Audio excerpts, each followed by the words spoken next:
ഇറാനുമായുള്ള സമാധാന ചർച്ചകളെ അനിശ്ചിതത്വത്തിലാക്കി പുതിയ നിബന്ധനയുമായി US president Donald Trump രംഗത്തെത്തിയിരിക്കുകയാണ്.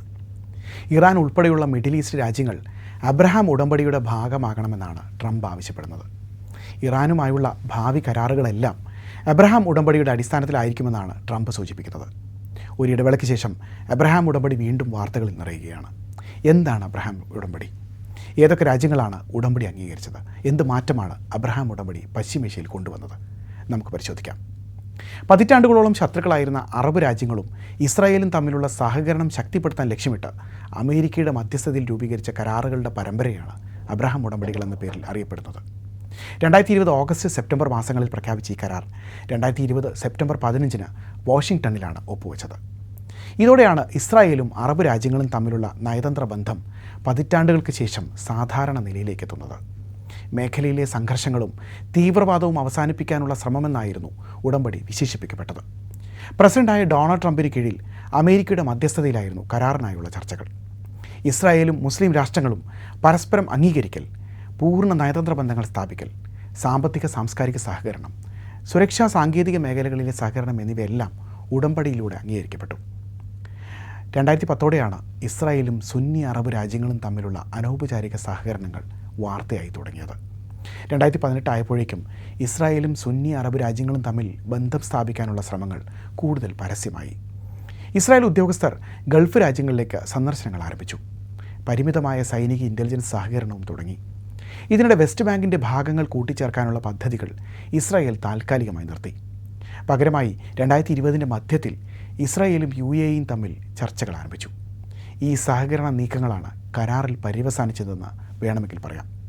പ്രാദേശികമായ സ്വാധീനം വർദ്ധിപ്പിക്കാനുള്ള ഇറാൻ്റെ നീക്കങ്ങളും ആണവ പദ്ധതികളും ഒട്ടൊന്നുമല്ല സമീപ രാജ്യങ്ങളിലെ ഭരണകൂടങ്ങളെ ആധിയിലാഴ്ത്തിയത്. ഇത് സൃഷ്ടിച്ച ആശങ്കയുടെ രാഷ്ട്രീയ സാഹചര്യം കരാറിലേക്കുള്ള നീക്കങ്ങൾ വേഗത്തിലാക്കിയെന്ന് കാണാം. ഇതിനെല്ലാം അപ്പുറം കരാറിലെ മധ്യസ്ഥരായി പ്രവർത്തിച്ച USയുമായി ബന്ധമുറപ്പിക്കാനുള്ള മോഹവും ഈ രാജ്യങ്ങളെ കരാറിലേക്ക് നയിച്ച പ്രധാന കാരണങ്ങളിലൊന്നായിരുന്നു. മുൻപ് മേഖലയിൽ 2 രാജ്യങ്ങൾ മാത്രമാണ് ഇസ്രായേലിനെ അംഗീകരിച്ചത്.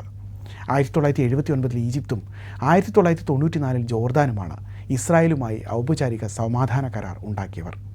എന്നാൽ അബ്രഹാം കരാർ മേഖലയിലെ രാഷ്ട്രീയ സമവാക്യങ്ങളെ ആകെ മാറ്റിയെഴുതി. ആദ്യഘട്ടത്തിൽ ഇസ്രായേലുമായി UAEയും ബഹ്റൈനുമാണ് കരാറുകളിൽ ഒപ്പുവെച്ചത്. പിന്നീട് സുഡാനും മൊറോക്കോയും അബ്രഹാം കരാറിൻ്റെയും പൊതുപ്രഖ്യാപനത്തിലും ഉഭയകക്ഷി കരാറുകളിലും ഒപ്പുവെച്ചു.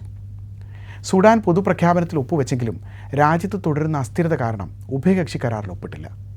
പിന്നാലെ സൗദി അറേബ്യയും സിറിയയും കരാറുകളിൽ പങ്കാളികളാവാൻ താൽപ്പര്യം പ്രകടിപ്പിച്ച് രംഗത്ത് വരുന്നതും നമ്മൾ കണ്ടു. പശ്ചിമ സഹാറയുടെ മേലുള്ള മൊറോക്കോയുടെ പരമാധികാരം അമേരിക്ക ഭാഗികമായി അംഗീകരിച്ചതോടെ അവരും ഇസ്രായേലുമായുള്ള ബന്ധം പതിയെ സാധാരണ നിലയിലേക്ക് എത്തുകയായിരുന്നു. തീവ്രവാദത്തെ പ്രോത്സാഹിപ്പിക്കുന്ന രാജ്യങ്ങളുടെ പട്ടികയിൽ നിന്ന് നീക്കുമെന്നും അന്താരാഷ്ട്ര സാമ്പത്തിക സഹായം ലഭ്യമാക്കുമെന്നുമുള്ള US വാഗ്ദാനത്തിൽ ആകൃഷ്ടരായാണ് സുഡാൻ 2021 പൊതുപ്രഖ്യാപനത്തിൽ ഒപ്പുവെച്ചത്. എന്നാൽ സുഡാൻ ഇതുവരെ ഇസ്രായേലുമായി നയതന്ത്ര ബന്ധം സ്ഥാപിച്ചിട്ടുമില്ല. മേഖലയിൽ വലിയ മാറ്റങ്ങൾക്കാണ് അബ്രഹാം ഉടമ്പടികൾ വഴി തുറന്നതെന്നാണ് ട്രംപ് അവകാശപ്പെടുന്നത്. പലസ്തീൻ ഇസ്രായേൽ സംഘർഷം നിലനിന്നിരുന്നത് കൊണ്ട് തന്നെ ഇസ്രായേലിലെ മിക്ക അറബ് രാജ്യങ്ങളും അംഗീകരിച്ചിരുന്നില്ല. നയതന്ത്ര ബന്ധങ്ങളില്ലാതിരുന്നത് കൊണ്ട് തന്നെ ഇസ്രായേലി പൗരന്മാർക്ക് അറബ് രാജ്യങ്ങളിലേക്കോ തിരിച്ചോ യാത്ര ചെയ്യാനാവുമായിരുന്നില്ല. ഇത് പലപ്പോഴും വ്യാപാര സുരക്ഷാ മേഖലകളിലെ പരസ്പര സഹകരണം സങ്കീർണമാക്കി. ഉടമ്പടികൾ നിലവിൽ വരുന്നതുവരെ ചില അറബ് രാജ്യങ്ങൾ ഇസ്രായേലിലേക്ക് നേരിട്ടുള്ള ഫോൺ കോളുകൾക്ക് പോലും വിലക്കേർപ്പെടുത്തിയിരുന്നു. എന്നാൽ അബ്രഹാം ഉടമ്പടി ഒരു പ്രധാന ഭൗമരാഷ്ട്രീയ മാറ്റത്തിനായിരുന്നു തുടക്കമിട്ടത്. വ്യാപാരം, സുരക്ഷ, സാംസ്കാരിക വിനിമയം എന്നിവയിൽ അത് പുതിയ സജീവ പങ്കാളിത്തങ്ങൾക്ക് തുടക്കമിട്ടു. രാജ്യങ്ങൾക്കിടയിൽ ഉഭയകക്ഷി വ്യാപാരവും വിനോദസഞ്ചാരവും സുരക്ഷാ സഹകരണവും അതിലൂടെ വളർന്നു. എണ്ണയുൽപാദന രംഗത്തെ പ്രമുഖരും ഗൾഫ് മേഖലയിൽ നിർണായക ശക്തിയുമായ UAEയുമായി ഉണ്ടാക്കിയ കരാറായിരുന്നു ഇസ്രായേലിന് വലിയ നേട്ടമായത്. കരാറിന് പിന്നാലെ ഇരു രാജ്യങ്ങൾക്കുമിടയിൽ വ്യാപാരം വേഗത്തിൽ വികസിച്ചു. ഇസ്രായേലി നിക്ഷേപകരും വിനോദസഞ്ചാരികളും UAEയിലേക്ക് ഒഴുകി. വൻകിട വ്യാപാര കരാറുകൾ പിന്നാലെ തുടർച്ചയായി.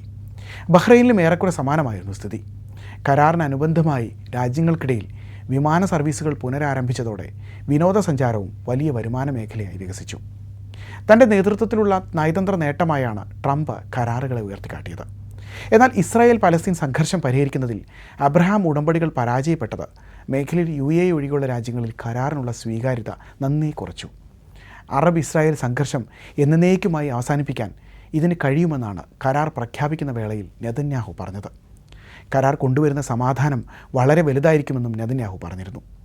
2020 UK ഗവൺമെൻറ് കരാറുകളെ സ്വാഗതം ചെയ്തുവെങ്കിലും പലസ്തീനും ഇസ്രായേലും നേരിട്ടുള്ള ചർച്ചകൾക്ക് പകരമാവില്ലെന്ന് അവർ വ്യക്തമാക്കിയിരുന്നു.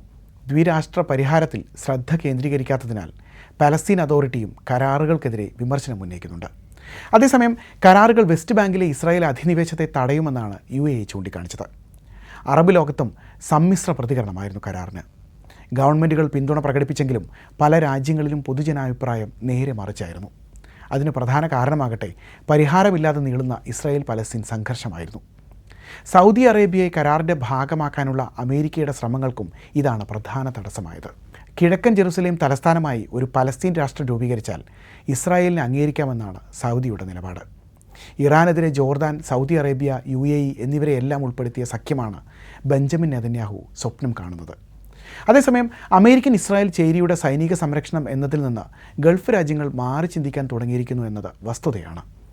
സൗദി അറേബ്യ പാകിസ്ഥാനുമായി പരസ്പര പ്രതിരോധ കരാറിൽ ഒപ്പുവെച്ചത് ഈ പശ്ചാത്തലത്തിൽ കൂടിയാണ് വിലയിരുത്തപ്പെടുന്നത്. ഇറാൻ യുദ്ധം ഈ നീക്കത്തിന് ആക്കം കൂട്ടിയിട്ടുണ്ട്. UAE അടക്കം രാജ്യങ്ങൾ ഇതര രാജ്യങ്ങളുമായി പ്രതിരോധ സഹകരണം വർദ്ധിപ്പിക്കാൻ ഒരുങ്ങുന്നു എന്ന വാർത്തകൾ വരുന്നതും ഈ സാഹചര്യത്തിലാണ്.